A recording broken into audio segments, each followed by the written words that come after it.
있지만 가장 중요한 것은 믿음의 기본기를 튼튼히 하자 합니다. 한번 읽어볼까요? 시작. 믿음의 기본기를 튼튼히 하라.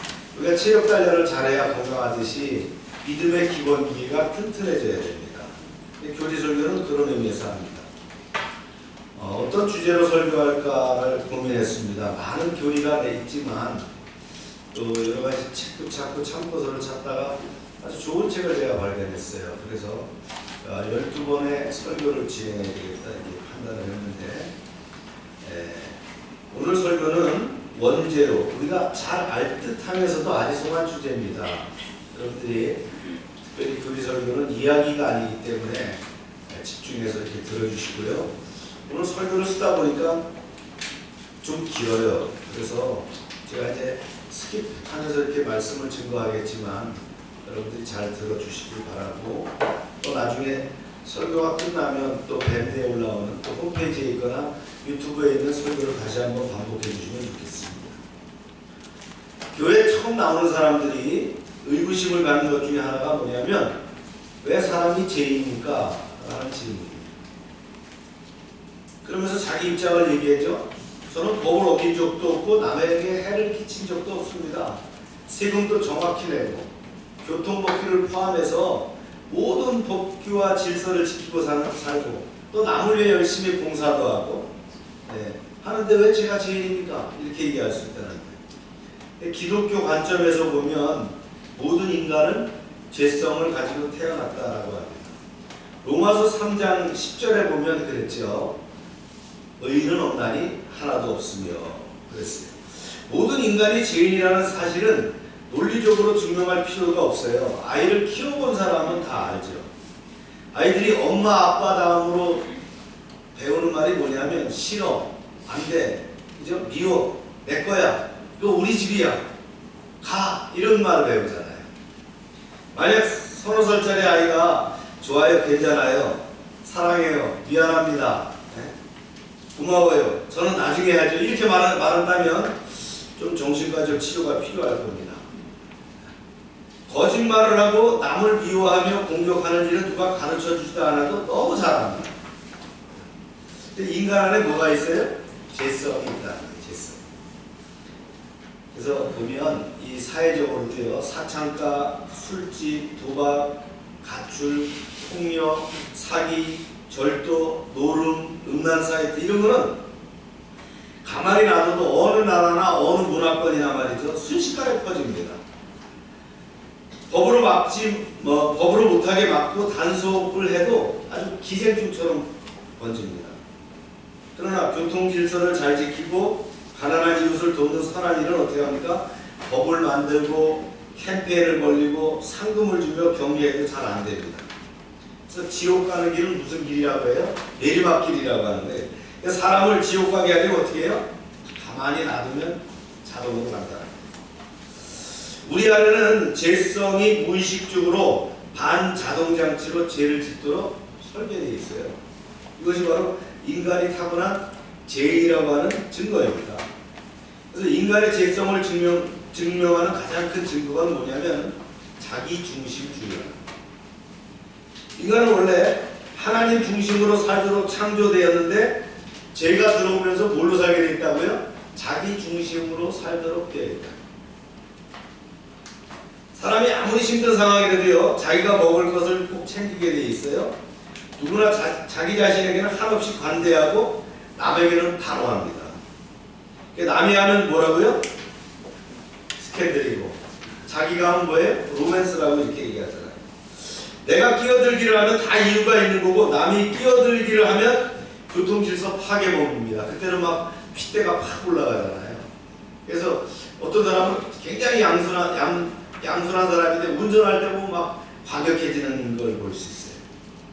이렇게 우리는 모든 것을 자기중심적으로 해석하기 때문에 다른 사람들하고 어떻게 해요? 충돌할 수밖에 없어요. 세상의 다툼과 전쟁이 끊이지 않는 이유가 다 뭐라고요? 자기중심적인 사람들이 모여서 부딪히기 때문이다. 인간 안에 무섭게 살아있는 이기심이 뭐라고 합니까? 죄의 이기심. 죄 때문에 시작된다. 죄는요, 두 가지를 이렇게 구별할 수가 있어요. 하나는 근본적인 죄와 지역적인 죄입니다. 이 근본적인 죄가 바로 오리지널 신이라는 거고요. 지역적인 죄가 우리가 우리말로 표현하면 허물이라는 얘기예요. 허물. 잘못했다 이런 얘기. 이 두 가지로 이렇게 구별할 수 있는데요. 이 지역적인 거는 물건을 훔치고 거짓말하고 남을 해코지하는 등 실제적으로 죄를 짓는 것을 얘기합니다. 그러나 근본적인 죄는 인간 속에 있는 뭘 얘기해요? 원죄를 얘기합니다. 자기 자신과 세상의 주인을 하나님으로 삼지 않고 어떻게 합니까? 자기 자신이 직접 주인이 되려고 하는 마음. 이게 원죄의 근본입니다.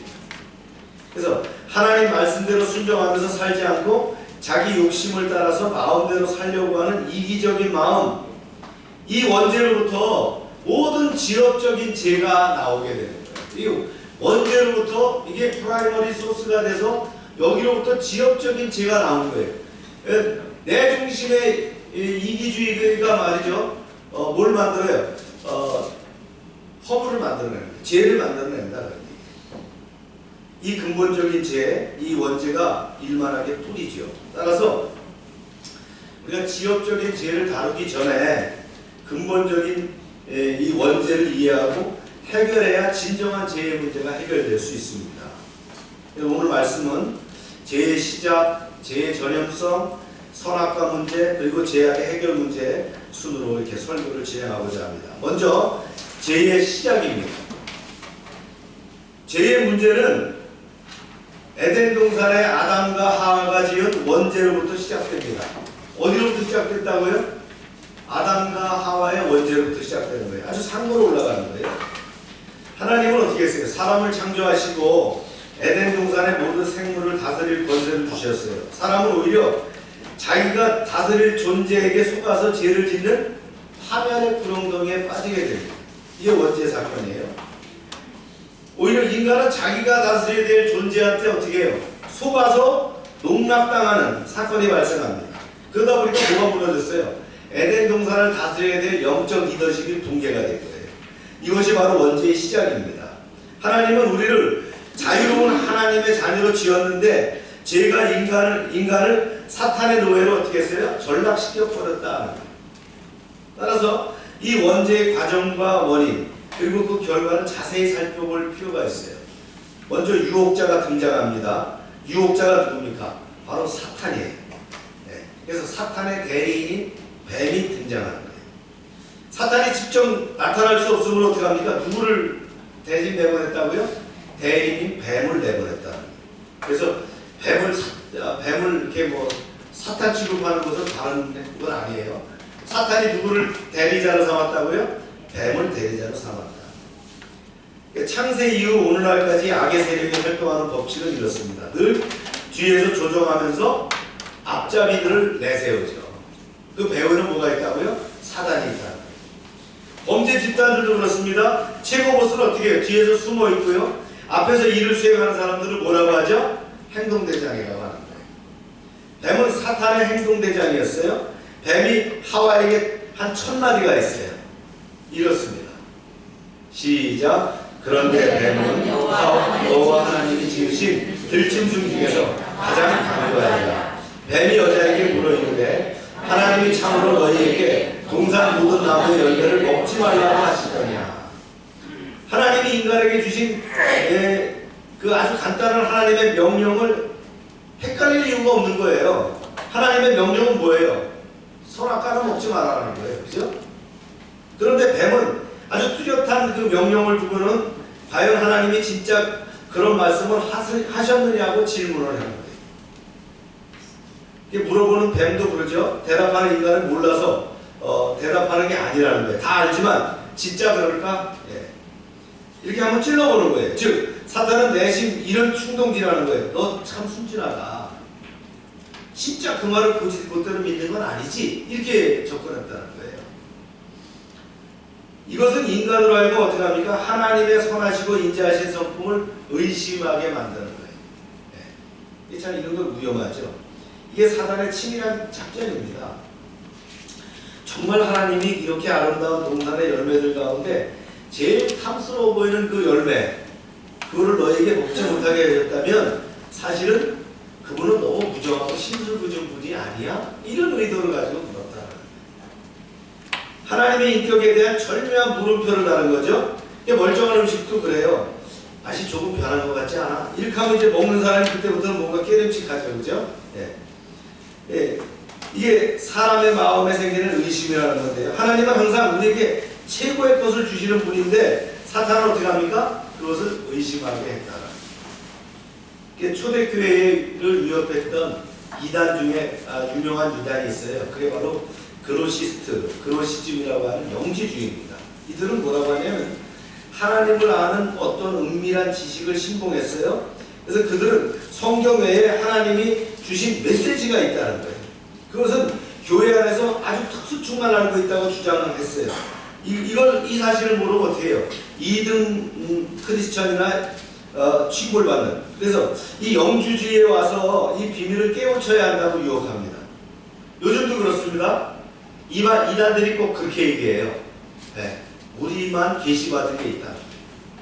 매주 신천지가 저한테 편지를 보냅니다. 와서 세미나에 참석 좀 해달라. 네. 자기네만 받은 비밀이 있다는 거예요. 자기네만 받은 계시가 있다는 거예요. 누가요? 이만희만 받은 계시가 있다는 거예요. 아니에요. 우리 민교도 받고요, 민기도 받고요, 홍교도 받고 다 받아요. 하나님의 진리와 영감은 뭘로 받아요? 믿음을 통해서 받는 거예요. 이만희만 받는 게 아니에요. 근데 이만희가 받은 게 딱 맞으면 좋은데 아닌 것 같아요. 그죠? 이게 바로 영지주의의 근본입니다. 많은 이단들이 그렇습니다. 구원파라고 하는 사람들이 꼭 그러죠? 믿음 지키는데 구원 이루는 도리가 자기네만 받았다는 거예요. 성경에 쓰였는데 뭘 자기네만 받아요. 다 받았는데. 그죠? 그래서 이게 바로 뭐예요? 현대판 영지주의다. 그래서 지금 하와를 유혹하는 사단의 방법이 이와 같다는 거예요. 하나님이 분명히 무언가를 더 갖고 계시는데 다 안 주셔서 내가 손해보는 것 같은 느낌을 갖도록 만든다는 거예요. 이미 충분하게 받은 복에 대해서 감사하기보다 어떻게 합니까? 아직 다 안 주셨는데 내가 갖지 않은 것에 눈을 돌리면서 불평을 하게 만드는 것. 예, 이 악한 자의 계교입니다. 사랑하는 여러분, 하나님은 실수하지 않으십니다. 그렇죠? 예, 삶이 어렵고 힘들 때일수록 더욱 하나님의 선하심을 믿고 우리가 묵상하며 하나님을 따라야 될 줄로 믿습니다. 어떤 상황이 되더라도 하나님을 의심해서는 안 됩니다. 그러나 하와는 사탄의 말 한마디에 하나님의 선하심을 의심하기 시작했다는 것에 문제가 생기는 거예요. 여기서 하와의 과장된 반응을 한번 보세요. 네. 시작. 여자가 뱀에게 말하되 동산 나무의 열매를 우리가 먹을 수 있으나 동산 중앙에 있는 나무의 열매는 하나님의 말씀에 너희는 먹지도 말고 만지도 말라. 너희가 죽을까 하노라 하셨느니라. 여기서 하와는 말을 확대합니다. 하나님은 결코 뭐랬어요? 먹지도 말고 만지지도 말라라고 하신 적이 없어요. 하나님은 동산 각종의 나무 열매는 임의로 먹되. 그 다음 한번 보여주세요. 한번 보세요. 시작. 동산 각종 나무의 열매는 너희가 임의로 먹되 선악을 알게 하는 나무의 열매는 먹지 말라. 네가 먹는 날은 반드시 죽으리라. 여기서 동산 각종 나무의 열매는 네가 임의로 먹되 라는 말은 아무 열매나 먹을 수 있는 풍족한 축복을 의미합니다. 그런데 하와는 동산 나무의 열매는 우리가 먹을 수 있으나 라고 표현함으로 어떻게 합니까? 하나님이 주신 축복을 극소화하는 거예요. 예를 들어서 이제 동네에 가면 이제 뭐 마트 있잖아요. 다이소 같은 거. 어제도 제가 다이소 이렇게 가니까 이 펜을 하나 사러 갔는데 이것저것 사다 보니까 한 2만 원어치 사게 되더라고요. 그렇습니다. 이 아이를 데리고 동네 마트에 가서 이렇게 합니다. 이 큰 가게의 음식을 다 먹어도 돼. 그러나 이 과일만은 먹지 마. 이게 하나님의 방법이었다는 거예요. 그런데 마트 전체에 있는 엄청난 음식에 대해서 감사하며 만족하는 대신에 어떻게 합니까? 과일 하나에 금지했다고 화가 난다면 얼마나 어리석은 거냐. 그런데 하와는 바로 이렇게 행동했다는 거예요. 또한 하와는 하나님이 경고한 메시지를 극대화시키면서 공포 분위기를 조성하고 있어요. 지금 하와가 말한 것처럼 먹지도 말고 만지도 말라 하신 적이 있어요? 없어요? 없어요. 이 중상모략입니다. 예를 들어서 어떤 그 임무를 주면서 이거 마감 기한을 지켜주세요 이렇게 하는 말과 마감 기한을 지키지 못하면 해고한대 이렇게 하는 말은 굉장히 틀리잖아요. 이런 식으로 됐다는 거예요. 그래서 말이라는 것이 아와 어가 다른데요. 사단은 교묘하게 하와로 하여금 말을 다른 식으로 이해하도록 유도해 나가고 있다는 거예요. 여러분 이 시대에도 이런 게 많아요. 네. 하나님의 말이 있고 사단의 말이 있어요. 그렇게 이렇게 교묘하게 사람을 함정에 빠뜨리게 하는 말이 많다는 거예요. 그래서 하나님의 말씀을 비틀어서 하와의 마음을 흔들자 서서히 사단의 마수에 끌려 들어가게 됐다는 거예요. 참 안타까운 현실이죠. 네. 다음은 이러한 죄의 전형성을 우리가 알아봅니다. 이 범죄한 하와가 처음 취한 행동이 뭡니까? 바로 남편을 끌어들이는 거였어요. 한번 보세요. 시작. 여자가 그 열매를 따먹고 자기와 함께 있는 남편에게 주매 그도 먹은지라. 하여튼 이 하와가 범죄하기 무섭게 말이죠. 누굴 끌어들여요? 네, 남편을 끌어들이는 거예요. 그래서 죄는 본 모습이 그대로 머물러 있지 않습니다. 항상 공공을 찾고요. 번신력이 강한 바이러스 같아서 끊임없이 분열을 해가 나가는 게 이게 죄입니다. 그래서 죄는 아무리 작은 것이라도 뿌리부터 끊어버려야지 그렇지 않으면 어떻게 합니까? 확산돼 버립니다. 마치 전염병 환자들을 바로 격리시키듯이 죄로 물든 사람은 교제를 단절해야 된다는 거예요. 네. 이걸 계속 가까이 가게 되면 죄로부터 오염돼 버릴 수 있다. 그 죄를 이겨낼 거룩함이 없으면 같이 전염되고 만다는 거예요. 재미있는 것은 하와가 먹고 남편을 주니까 아담은 별 감동 없이 그냥 먹는 거예요. 여기서 이제 아담은 자기와 함께 있는 남편이라는 표현을 주목할 수 있는데요. 부부는 인류 최초의 공동체로서 영적인 책임을 함께 졌어요. 그래서 하와가 선악과를 먹을 때만 해도 아직 자기 자신이 저지른 죄를 깨닫지 못했는데 남편 아담까지 먹고 나니까 비로소 그들의 눈이 밝아졌다. 이 창세기 3장 5절에 보면 뱀은 너희가 그것을 먹는 날에는 너희 눈이 밝아져라고 했어요. 뱀도 그들이 죄를 지으면 함께 책임져야 하는 공동체가 될 것이라는 걸 알았던 거예요.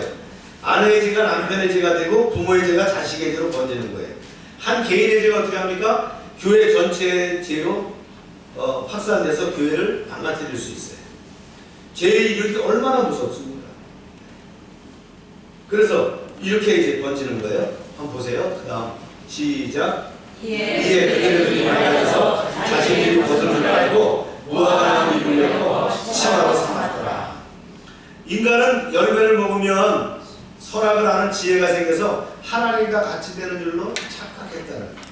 그래서 열매를 먹을 때까지만 해도 자기가 얼마나 엄청난 일을 벌였는지를 몰랐는데 이제 그들은 그렇게 생각했죠. 하나님이 심술이 많으셔서 인간들에게 선악과를 먹지 못하게 한 것이 아닐까 이렇게 생각했다는 거예요. 아니죠.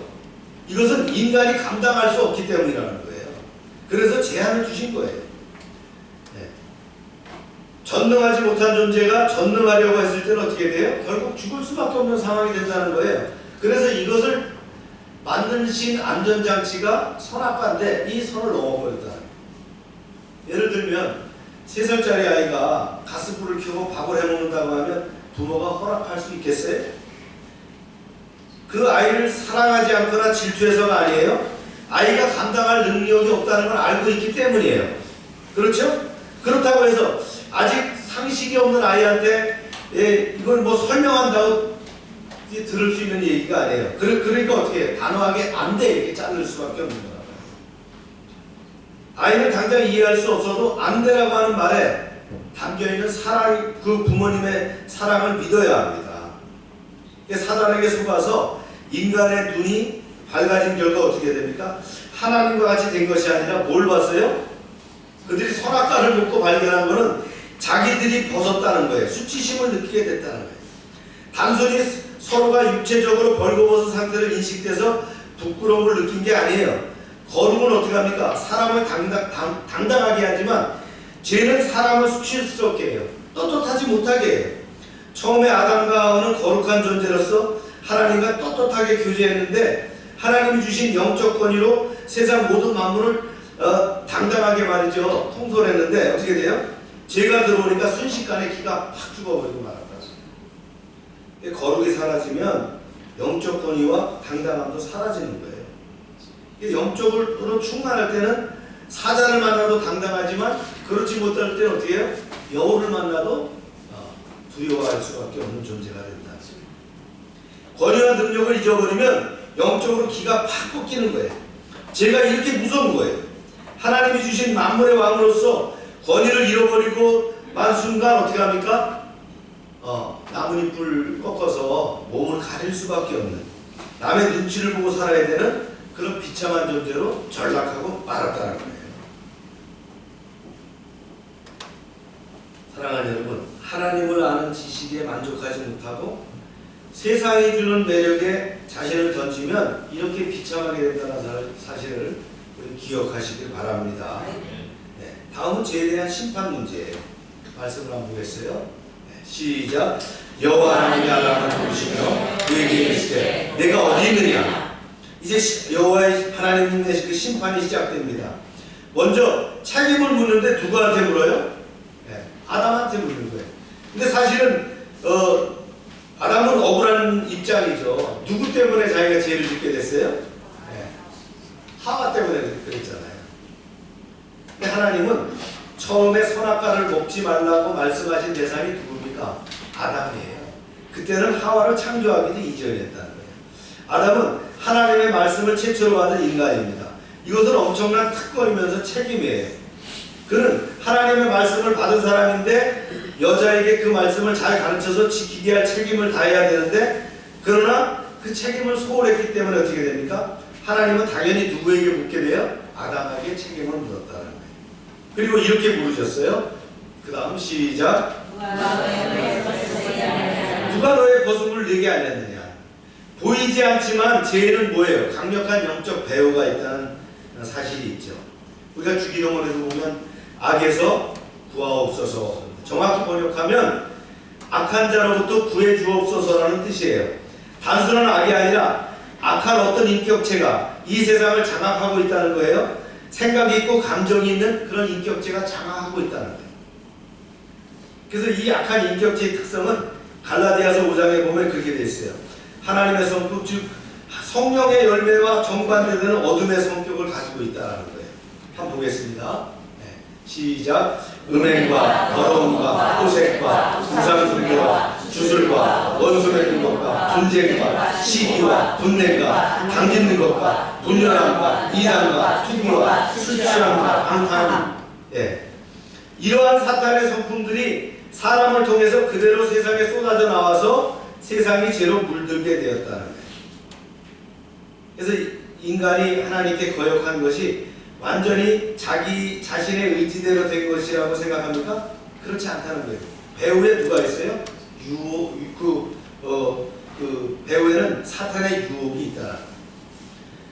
동물의 세계를 보면 그렇죠. 아프리카의 세렝게티를 보면 그 초원에서 맹수들이 어떻게 합니까? 어미에서 떨어져 나가면 어떻게 됩니까? 사정없이 다른 맹수로부터 공격을 합니다. 마찬가지예요. 우리가 하나님으로부터 분리되는 순간 인간은 사단의 사슬에 걸려들게 되는 거예요. 그래서 완전한 독립이 없어요. 완전한 회색지대가 없어요. 하나님을 버리면 어떻게 돼요? 사탄의 노예가 될 수밖에 없다는 거예요. 그래서 이어서 하나님은 아담에게 또 묻습니다. 네, 시작. 내가 네게 먹지 말라고 명한 그 나무의 열매를 내가 먹었느냐. 자동차에 기름을 넣는데 자동차를 움직이게 하는 것은 뭐 해야 돼요? 연료를 넣어야 되겠죠. 디젤이나 휘발유를 넣든지 해야 되겠죠. 요즘 뭐 전기차도 있지만. 근데 거기다가 내가 콜라를 좋아하니까 콜라를 넣었다가 한번 생각해 보세요. 그 차가 움직일 수 있겠어요? 이거 똑같아요. 인간은 하나님의 말씀을 믿고 순종하며 살도록 만들어졌는데 세상의 말을 듣고 살게 되면 어떻게 됩니까? 그때부터는 어떻게 합니까? 망가지는 거예요. 목적이 다른 데로 가는 거예요. 이게 바로 죄입니다. 죄가 들어오면 기름 대신에 콜라를 넣은 자동차처럼 우리 인생이 완전히 망가질 수밖에 없다는 거예요. 아멘입니까? 네. 그래서 인간의 모든 문제가 이 죄에서 파생되었다는 거예요. 죽음도, 전쟁도, 고통도 갈등도 미움도 환경 파괴도 인간의 모든 죄 문제로부터 시작됐다. 죄는 인간을 추하게 만들고 결국은 어떻게 합니까? 완전히 파멸시킨다. 죄는 우리가 가진 모든 것을 빼앗아 갑니다. 죄가 있는 곳에 뭐가 있어요? 지난번 로마서에서 배웠어요. 하나님의 진노가 있다는 거예요. 할렐루야. 그래서 하박국 선지자는 이렇게 증언하고 있어요. 시작. 주께서 눈이 정결하심으로 악을 참아 보지 못하게 하시며. 거룩하신 하나님은 죄와 양립할 수 없습니다. 이 죄의 심각성에 대해서 확실히 인식해야 우리의 죄를 씻어주시는 예수 그리스도의 십자가의 은혜가 얼마나 큰 것인가를 우리가 알 수 있다는 거예요. 그런데 선악과는 인간을 유혹하기에 충분한 그런 매력이 있어요. 그 다음 문제 주세요. 어떤 사람은 그 과일 한 쪽 먹고 싶은 것을 못 참아서 사탄의 유혹에 어이없이 무너졌냐 이렇게 얘기할 수 있어요. 근데 사실은 그 간단한 문제가 아닙니다. 하와가 뱀의 말을 듣고 영적으로 이렇게 눈이 흐려져서 선악과를 보았을 때 어떻게 합니까? 이 단순히 맛있게 생긴 그 사과 한 알이 아니었다는 거예요. 하와의 눈에 비친 그 선악과의 모습을 한번 볼게요. 시작. 여자가 그날을 먼저 먹음직도 하고 보암직도 하고 지혜롭게 할 만큼 탐스럽기도 한 나무인지라. 그 여자가 그 열매를 따먹고 자기와 함께 있는 남편에게 주매 그도 먹을. 이 말씀을 신약 성경에 나오는 말씀과 한번 묶어서 매치해서 보면 정확하게도 이해할 수가 있어요. 요한일서 2장 16절에 한번 보세요. 시작. 이는 세상에 있는 모든 것이 육신의 정욕과 안목의 정욕과 이생의 자랑이니 다 아버지께로부터 온 것이 아니라 세상으로부터 온 것이야. 메이드 인 헤븐이 아니라는 거예요. 메이드 인 세상으로부터 왔다는 거예요. 그죠? 이 두 말씀 속에 이제 세 가지 공통적인 것을 볼 수 있는데요. 첫 번째가 뭐예요? 먹음직도 하다 그랬어요. 이게 바로 뭐예요? 육신의 정욕이다. 인간의 죄성으로부터 비롯된 모든 타락의 욕망의 실체를 보는데요. 우리가 느끼고 만지고 맛보고 냄새 맡는 모든 이 관계하는 것들을 얘기합니다. 하나님께서 허락하신 정상적인 욕구를 사탄이 바이러스를 주입시켜서 이 타락시킨 산물이에요. 바로 이게. 바로 이것이 뭐예요? 육신의 정욕이라는 거예요. 그게 먹음직도 하게 보이는 거예요. 가령 정상적인 식욕은 건강하게 만들지만 식탐은 어떻게 합니까? 건강을 해치게 하잖아요. 그죠? 정상적인 성욕은 축복입니다. 그런데 타락하면 어떻게 합니까? 불륜과 음란물에 중독되고 동성애로 이어져 갖고는 인간을 파괴하게 만든다. 이런 식으로 정상적인 욕구를 사탄이 오염시켜서 인간을 파괴하는 것들에는 간음과 술수와 분쟁과 대립과 투기와 살인, 술 취한 방탕 등이 있다. 두 번째는요. 어떻게 봤어요? 보암직도 하고 하다 그랬어요. 이건 안목의 정욕이다. 안목의 정욕은 굉장히 매력적인 걸 얘기하는 거예요. 눈에 보이는 모든 것에 취하는 거, 취하고 싶은 거, 이글거리는 욕심이 있어요. 노출이 심한 여배우들이 나오는 영상물을 보고 어떤 성적 욕구를 느끼고 다른 사람들이 가진 옷이나 집, 차를 보면서 자기 소유를 삼고 싶어하는 거. 이게 바로 안목의 정욕이다. 세상에 수많은 광고, 정치, 마케팅 전략, 범죄 이런 것들이 눈에 보이는 것들이 뭐예요? 바로 인간의 욕심을 이용한 것이다. 사단은 실제적으로 자신이 추악한 정체를 가리기 위해서 아주 매력적인 존재로 위장을 합니다. 그래서 하와에게 선악과를 먹게끔한 유혹한 뱀은 에덴 동산에서 가장 아름답고 매력적인 존재였어요. 이것 뒤에는 누가 조종을 해요? 사탄이 존재하는데 사탄이 바로 그런 아름다운 존재였다는 거예요. 사탄은 지금도 사람의 눈에 보이는 것에 미혹되지 않는 영원한 영적인 세계에 관심을 갖지 못하도록 사탄은 어떻게 합니까?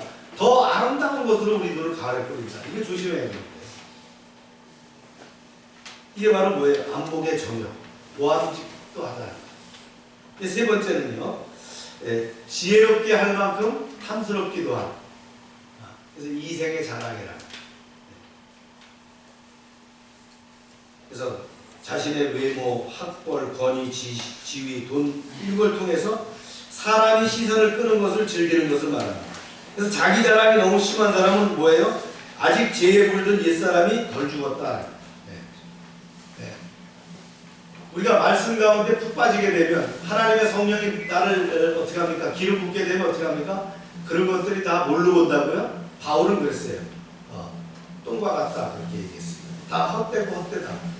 누가 그랬어요? 솔로몬 그렇게 얘기했다. 사단은 어떤 인간보다도 똑똑해요. 사단의 IQ는 2000입니다. 근데 재보지 않았으니까 모르지만 우리가 상상할 수 없는 대로 똑똑합니다. 하나님의 영으로 무장하지 않고 사탄과 맞서면 결국 당해내지 못한다는 사실을 우리가 잊어서는 안 된다는 거예요. 인간의 지혜, 지식이라는 걸로 가갖고는 어떻게 합니까? 따라갈 수 없는 수준이 된다. 이게 무슨 소리죠? 요약하면요, 이게 세 가지 요약하면 먹음직도 하고 보암직도 하고 지혜롭게 할 만큼 탐스러운 것, 이게 바로 육신의 정욕, 안목의 정욕, 이생의 자랑이다. 이게 복잡한 것 같지만 우리가 사는 세상은, 세상의 본질은 이 간단하게 세 가지로 요약될 수 있다는 거예요. 세상에 말하는 성공, 잘 되는 것 다 마찬가지. 이 모든 것이 세상의 정치, 경제, 문화, 패션, 연애, 교육, 사회 전반을 이끌어가는 힘의 실체가 바로 이런 것들이다. 여기 속으면 안 됩니다. 우리가 24시간 세상 속에서 이런 것들에 익숙해지도록 이런 것들을 성공의 척도로 보는데 길들여져 있다는 거예요. 그래서 하와는 영과 육의 눈으로 육신의 정욕, 안목의 정욕, 이생의 자랑이 총직결된 세상적인 매력의 집약체로 뭘 본 거예요? 선악과를 봤다는 거예요.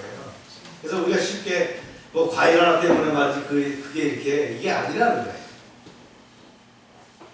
세계 최고의 매력적인 꽃미남과 세계 최고의 패션 스토어들의 그 화려함과 세계 최고의 인기와 명예의 환호소리가 그 선악과의 유혹을 통해서 몰려왔다는 거예요. 이것은 몇백억짜리의 로또에 당첨된 것보다 더 큰 매력이 있다는 거예요. 그런 유혹을 단호하게 물리칠 수 있는 사람이 누가 있겠어요?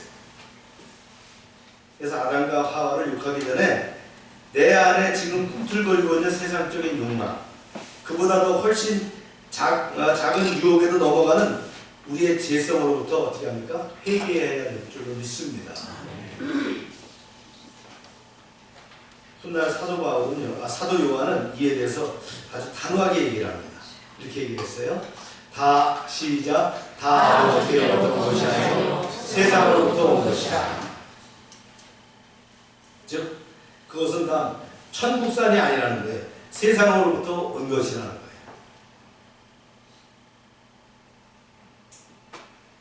아무리 화려해 보여도요, 그것들에는 가시를 품은 장미고요, 독을 품은 성배예요. 성령 충만한 사람은 그 화려한 뒤에 잠겨져 있는, 감춰져 있는 무서운 독성을 감지할 수 있다는 거예요. 이런 말 있죠. 엄마 손으로 만들지 않은 모든 음식은 완전히 믿을 수가 없다. 그래서 요한은 하나님의 손에서 나온 것들이 아니라고 선포함으로써 우리의 정신을 번쩍 차리게 해주는 거예요. 우리가 세상을 살면서 영적으로 강하게 준비되지 않으면 어떻게 합니까? 이런 것들에 정복당할 수밖에 없다. 그래서 이런 것들에 정복당하면 영적인 리더십을 잃어버린다. 하나님은 찬양을 담당하던 천사장 루시퍼, 사단입니다. 루시퍼에게 모든 것을 주셨고 아름답게 만드셨어요. 그러나 루시퍼는 그 능력을 주신 하나님께 감사하고 그분의 일을 하는 것이 아니라 어떻게 합니까? 교만함과 이런 것들이 그 자기 만족에 가득 참으로 해갖고요, 자기도 하나님처럼 되려고 했다. 그 때문에 하나님의 무서운 심판을 받았어요. 루시퍼를 한번 볼까요? 성경에서 시작. 내가 아름다움으로 아우를 교만하였으며 내가 영화로움으로 내 지혜를 더럽혔으며 내가 너를 땅에 던져 왕들 앞에 두어 그들의 구경거리가 되게 하였구나. 이렇게 하나님의 심판을 받아서 영원한 지옥에 던지게 된 루시퍼는 인간에게도 똑같은 운명을 걷게 하려고 어떻게 합니까? 하와를 꼬신 거라는 거예요. 제2의 동업자를 만든 거예요. 같이 죽자는 거예요. 이제 그때부터 지금까지 사탄은 어떻게 합니까? 자신과 같이 멸망할 사람들을 찾는 거예요. 성경은 그걸 뭐라고 표현했어요? 우는 사자와 같이 찾아다니고 있다는 거예요. 그래서 마치 세렝게티 아프리카 세렝게티에서 말이죠. 잘 따라가던 얼룩말이 말이죠. 엄마로부터 아빠로부터 떨어지면 어떻게 됩니까? 잽싸게 와서 채가 버리잖아요. 그런 상황이 된다. 아담과 하와가 하나님과 활발한 교제 가운데 있을 때는 전혀 몰랐다가 사단의 말을 듣고 난 후에는 선악과를 보니까 매력적으로 보이기 시작했다. 문제가 발생하는 것은 세상이 악해서가 아니라 어떻게 합니까? 내가 하나님을 열심히 바라보지 않았기 때문이라는 거예요.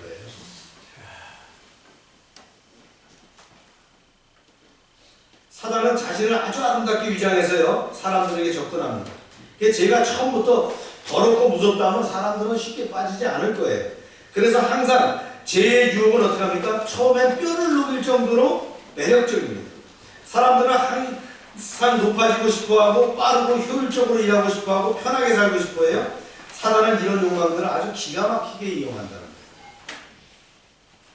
거예요. 사단은 그 사단의 또 하수인들은 교회 안에서도 이렇게 매혹적인 가면을 쓰고 교묘한 방법으로 침투해서 들어오는 거예요. 교회 일을 해라. 하지만 효율적이고 이성적이고 빠르고 크게 해라. 멋지게 해라. 편하게 해라. 이렇게 유혹한다. 이단들도 그렇습니다. 전혀 눈치 못 채게 열심히 그리고 아주 그럴듯한 논리를 위장합니다. 그래서 와서 우리 선교사님의 간증을 한번 들어보세요. 원어로 된 성경 공부를 합시다. 알지 못하는 새로운 비밀이 있습니다. 나중에 가서 이제 본색을 드러나게 됩니다. 사탄의 실체를 한번 볼까요?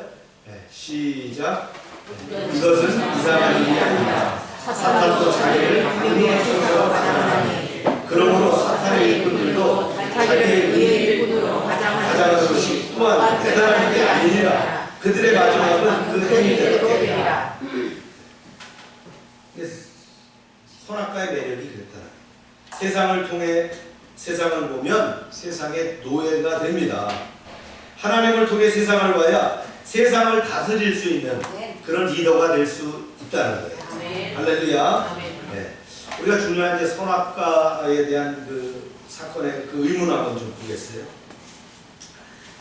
선악과 사건을 이야기할 때 많은 사람들이 공통적으로 제기하는 질문이 뭐냐면요. 이겁니다. 하나님은 왜 선악과를 만들어서 에덴 동산에 두셨냐는 거예요. 선악과를 만든 이유를 이해하려면 뭐예요? 먼저 우리는 뭘 이해해야 되냐면요. 그 다음 한번 봐주세요. 자유의지예요. 자유의지를 이해해야 된다.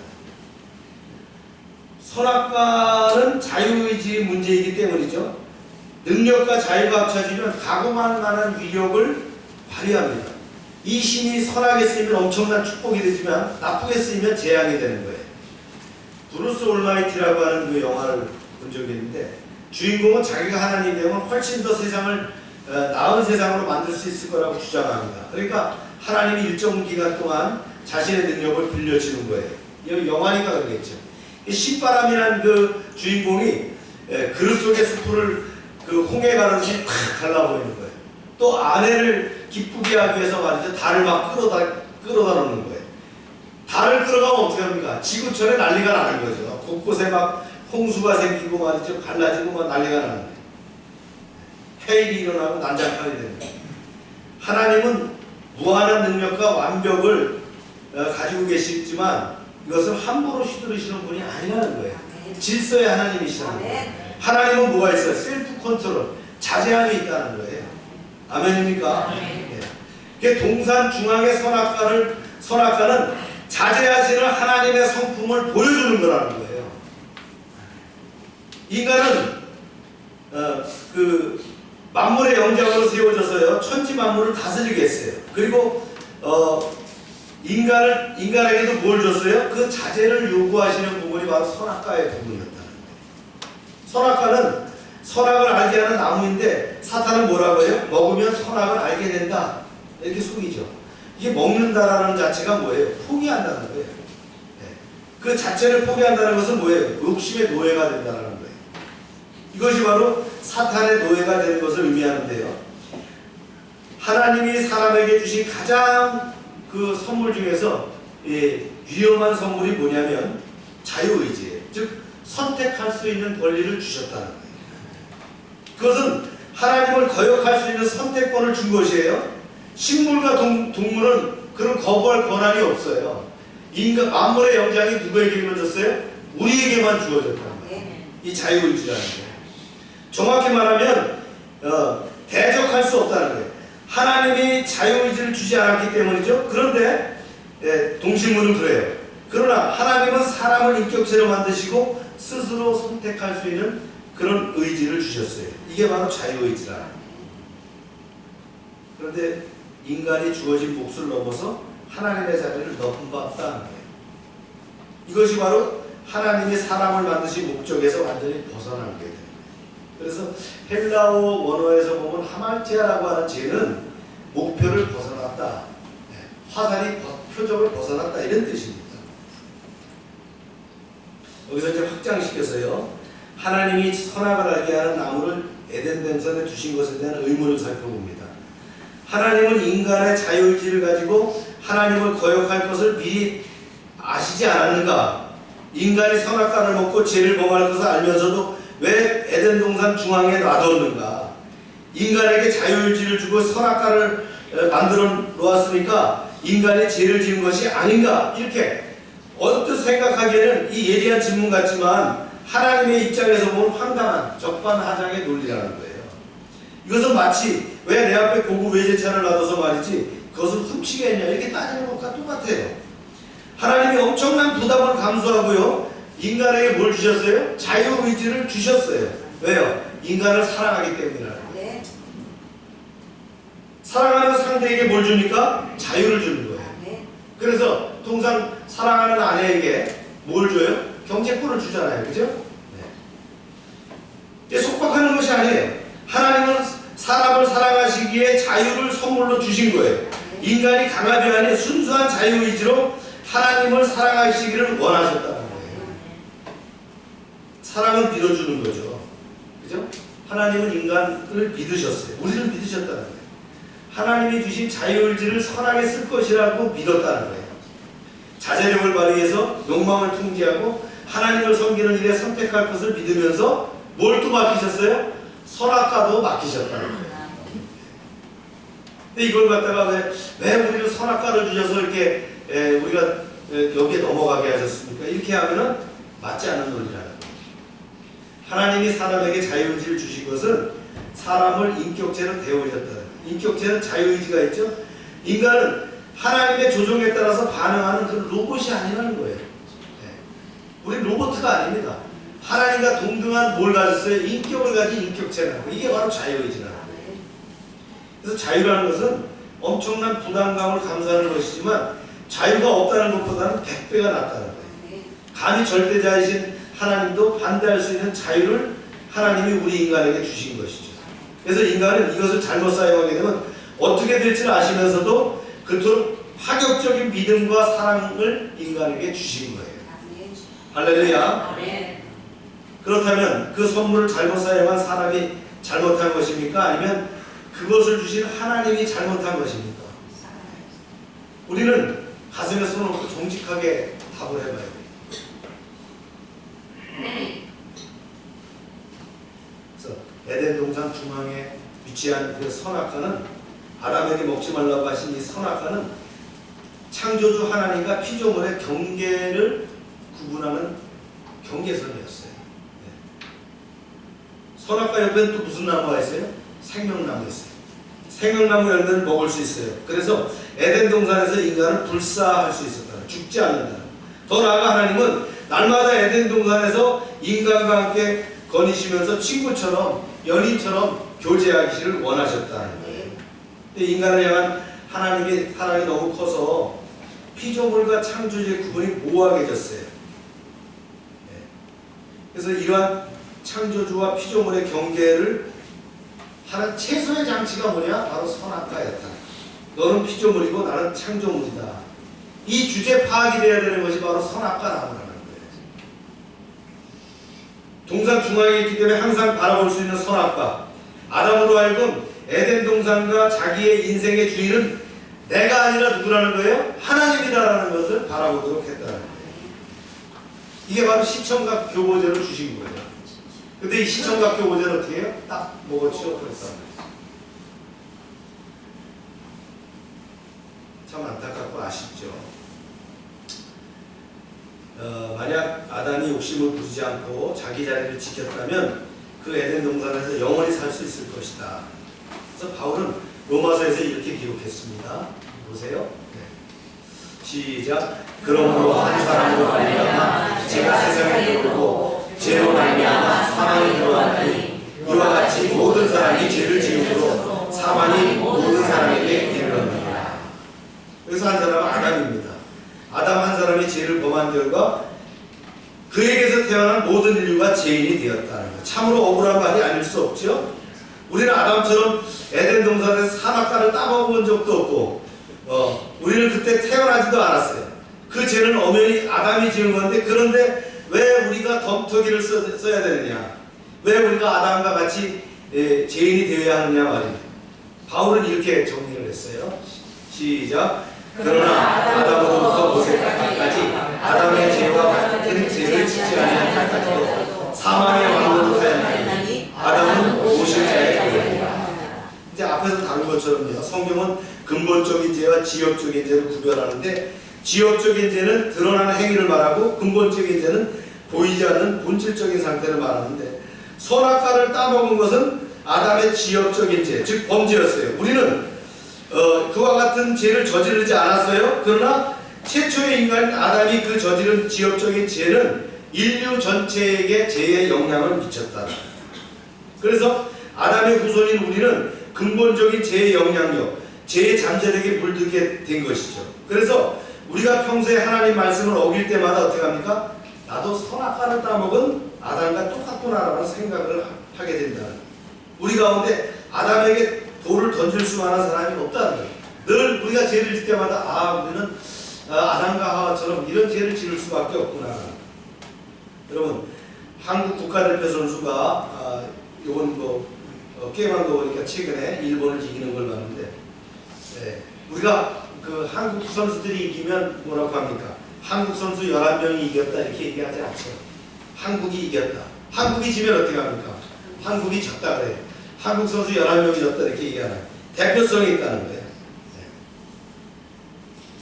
이 아담이 바로 우리의 대표적인 대표성을 가진 자잖아요. 창조되었을 때 아담은 완벽하게 창조됐죠. 그래서 완벽한 육체와 고결한 인품과 탁월한 지성을 가진 인물이었는데, 그런데 자유의지를 주었을 때 그 아담이 범죄할 수밖에 없었다면, 우리 중에서도 아담과 같이 위치해 있다면 선악과를 따먹지 않을 수 없는 그런 존재라는 거예요. 아담이 우리의 존재 대표라면 우리도 그럴 수밖에 없는 그런 존재라는 거예요. 그러니까 우리 늘 겸손해야 돼요. 그래서 하나님은 죄의 문제를 이렇게 해결해 주셨는데요. 그것이 예수 그리스도 십자가 사건입니다. 죄의 문제는 인간의 문제를 인간의 힘으로는 해결할 수 없어요. 항상 인간은 저질러 놓고 수습을 못하는 거예요. 하나님이 수습해야 됩니다. 그런데 하나님도 수습하기 위해서는 어떻게 합니까? 대가를 지불해야 됩니다. 죄는 죄의 세력을 멸망시켜야 해결이 되는데, 복음주의 신학자들은 창세기 3장 5절을 원복음이라고 하죠. 최초복음이라고 해요. 한번 읽어볼까요? 시작. 내가 너로 여자의 원수가 되게 하고 내 후손도 여자와 후손과 원수가 되게 하니 여자의 후손은 내 머리를 상하게 할 것이요 너는 그 발꿈치를 상하게 할 것입니다 하시고, 하와가 선악과를 먹을 때 하나님은 그 아들 예수 그리스도를 여자의 후손으로 이 세상에 태어나게 해서 죄에 빠져 신음하는 인류를 구할 계획을 세우셨다는 거예요. 그래서 여자의 후손과 사탄과는 원수 관계가 된다는 거예요. 훗날 사단의 머리를 상하게 한다는 거예요. 사단의 머리를 상하게 하고 어떻게 합니까? 사단은 뱀은 어떻게 해요? 발뒤꿈치를 상하게 한다. 그래서 여자의 후손은 내 머리를 상할 것이다 라는 이 표현은 영어 성경에 보면요, 머리를 부순다. 즉 누가요? 예수 그리스도께서 사단의 머리를 부신다, 죽인다 그런 뜻입니다. 밟으면 완전히 치명타가 되는 거죠. 승패가 끝났다. 그런데 발꿈치를 상하게 했다는 것이 바로 뭐냐? 십자가의 사건을 의미한다.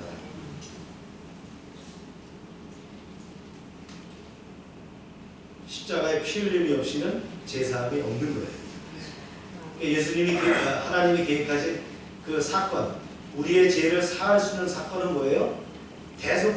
대신 누가 피를 흘려야 돼요. 속전이 필요한 거예요. 그래서 예수님이 십자가에 죽으심으로 그 대가를 지불하신 거예요. 그리고 어떻게 하셨어요? 사단의 머리를 밟으셨다. 할렐루야. 그러면서 하나님은 아담과 하와를 에덴 동산을 보내시면서 가죽옷을 입혔죠. 근데 이제 에덴 동산에서 내보내시면서 이 가죽옷은 짐승을 죽여야 만들어지는 옷입니다. 그렇죠? 그래서 이 짐승의 피를 흘려서 은혜의 옷을 입히셨다는 거예요. 우리를 위해서 죽임당하신 어린 양의 희생을 상징하는 건데요. 히브리어로 구속이라는 건 덮는다 이런 뜻이에요. 예, 죄를 지은 인간에게 가죽옷을 지어 입히시는데 독생자 예수 그리스도의 보혈로 인간의 죄를 덮어준다. 이것이 같은 맥락이다. 할렐루야. 예, 여기에 거룩한 하나님의 사랑이 담겨있다. 로마서 기록에 봅니다. 이렇게 기록되어 있어요. 시작. 한 사람의 범죄로 말미암아 사망이 그 한 사람을 통하여 왕노로 하였은즉 더욱 은혜와 의의 선물을 넘치게 받은 자들은 한 분 예수 그리스도를 통하여 생명 안에서 왕노로 하리라. 아담과 하와는 자신들이 저지른 죄 때문에 수천 년 뒤에 하나님의 아들 예수 그리스도가 이 땅에 오셔서 십자가에서 돌아가시게 된다는 사실을 몰랐을 것입니다. 예수님은 밤새 아무것도 드시지 못하고 이리저리 끌려다니고 신문과 채찍을 당하시고 약 70kg에 해당되는 십자가를 지시고 예루살렘에서 가장 가파른 골고다 언덕에 올라가서 십자가에서 죽음을 당하십니다. 인류를 죄로부터 구원하시기 위해서 이 아들의 끔찍한 고통과 죽음을 지켜보셨던 하늘 아버지의 마음이 어땠을까요? 우리는 과연 그 사랑의 넓이와 높이와 깊이를 이해할 수 있을까요? 만약 그것을 우리가 안다면, 그 은혜로 구원받은 사람이라면 남은 생애 동안 우리가 하나님 앞에서 감사 찬송 외에 아무것도 드릴 것이 없다는 걸 알게 된다. 나를 위해서 희생당하신 주님을 위해서 나의 전부를 드린들 아깝겠습니다. 어쨌거나 이제 아담과 하와는 에덴 동산에서 추방당합니다. 약속이잖아요. 한번 보세요. 시작.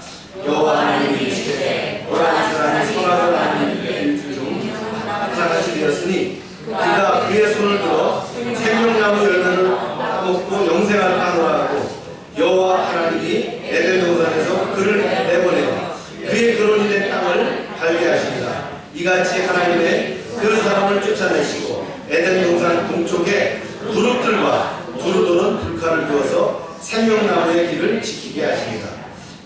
이것이 바로 하나님의 크신 사랑의 배려입니다. 왜냐하면 죄를 지면 곧 죽게 된다는 건 뭐예요? 지옥 간다는 거예요.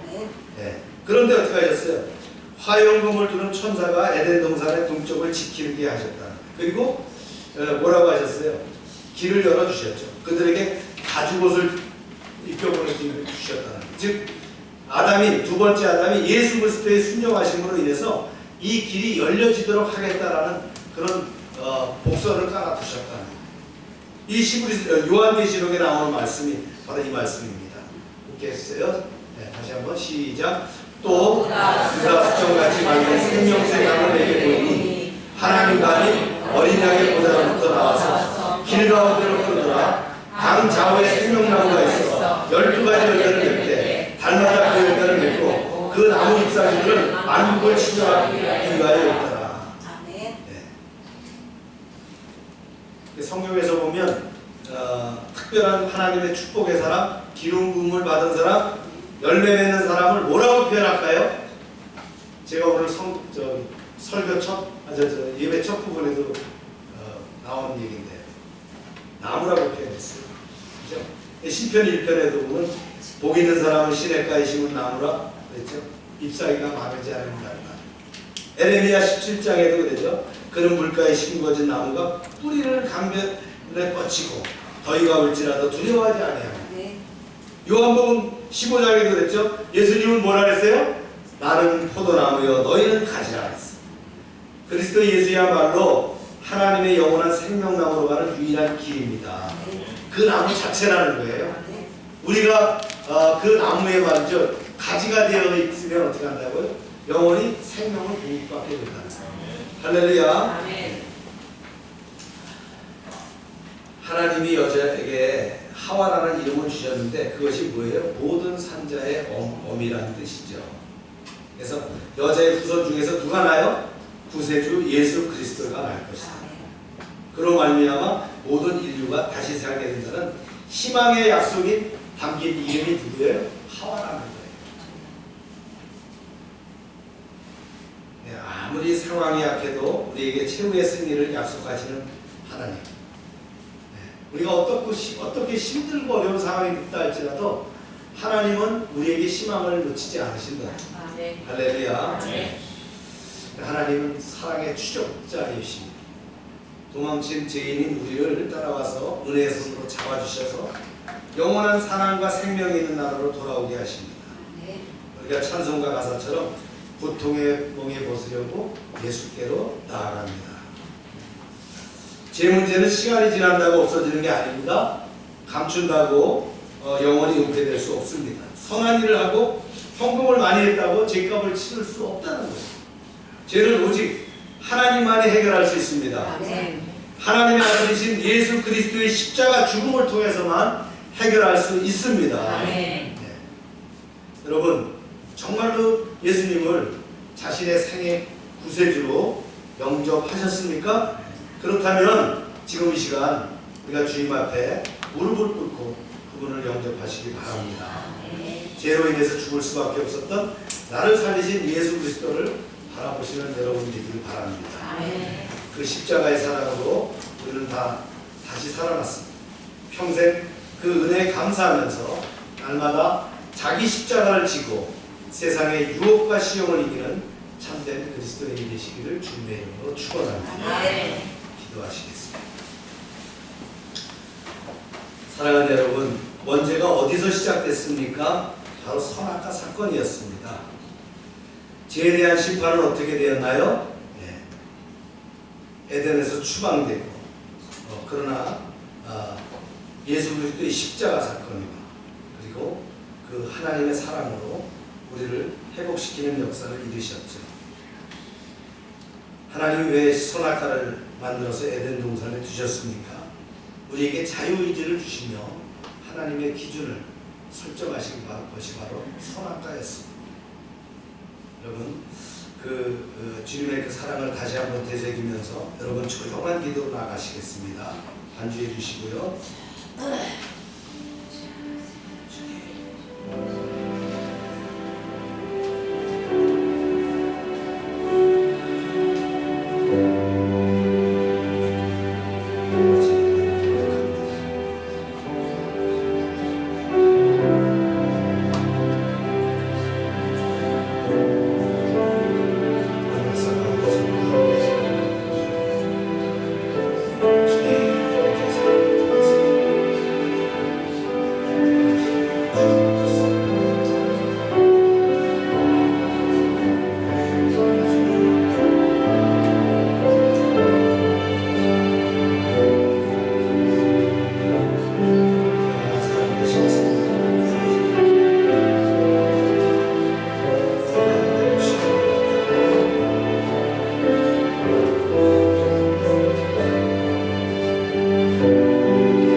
하나님 아버지, 말씀을 통해서 원죄에 대한 정확한 개념을 이해하게 하시고 하나님의 사랑에 대한 그 놀라운 비밀을 알게 하여 주심을 감사합니다.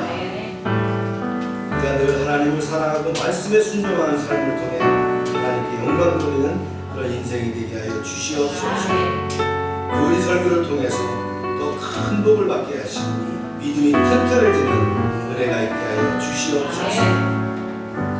하나님, 참으로 곤란한 그런 전국입니다. 정의가 실종되고 이제 경제가 어려웁니다. 재화에 대한 가치가 이제 하나님 믿을 수 없는 그런 시대를 통과하게 됐습니다. 주님, 사회적 이제 선거를 앞두고 공론이 분열된 상태입니다.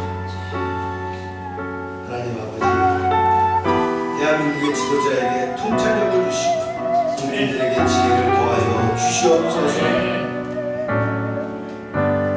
대한민국을 속이는 그 사단의 교활함에서 벗어날 수 있도록 허락하여 주시옵소서. 국민들의 상처가 치유되고 회복되게 하여 주시옵소서. 한국교회가 깨어있게 하시고 기도하는 성도들이 올바른 성찰을 가지게 하여 주시옵소서. 설명절 이제 저희가 믿음으로 가족을 돌보게 하시고 하나 되는 은혜의 자리가